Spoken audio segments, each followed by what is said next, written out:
Alors ici au Danemark, même pas de masque, ni dans la rue, ni dans les supermarchés, ni nulle part ailleurs du reste. Le Covid, on n'y pense pas, on ne le voit quasiment pas.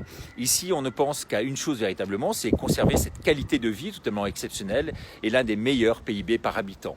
En tout cas, très peu de cas, surtout très peu de vrais décès du corona, des centaines de morts. Ici, on ne mélange pas ceux qui sont réellement morts du corona et ceux comme en France qui sont morts, vous savez, avec le corona, comme c'est bien sûr malheureusement le cas chez nous.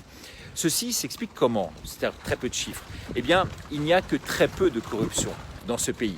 C'est du reste, selon Transparency International, le pays au monde où il y a, tenez-vous bien, le moins de corruption. Ceci, bien sûr, expliquant cela, car les médecins ne sont pas inféodés au labo, les politiques ne touchent pas de ce sous-table, ne sont pas corrompus, et bien sûr, la population vit totalement normalement. Ça fait bien sûr rêver.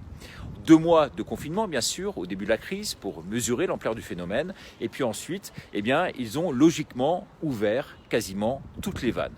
Plus aucune restriction d'aucune sorte. Vous vous rendez compte un peu?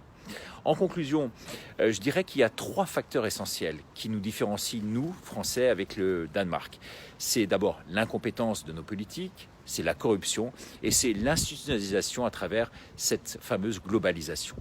Alors, comme disait ma grand-mère, et je vais terminer par là, et souvenez-vous véritablement de cette phrase, celui qui contrôle la peur des gens devient véritablement, un jour ou l'autre, le maître de leur âme.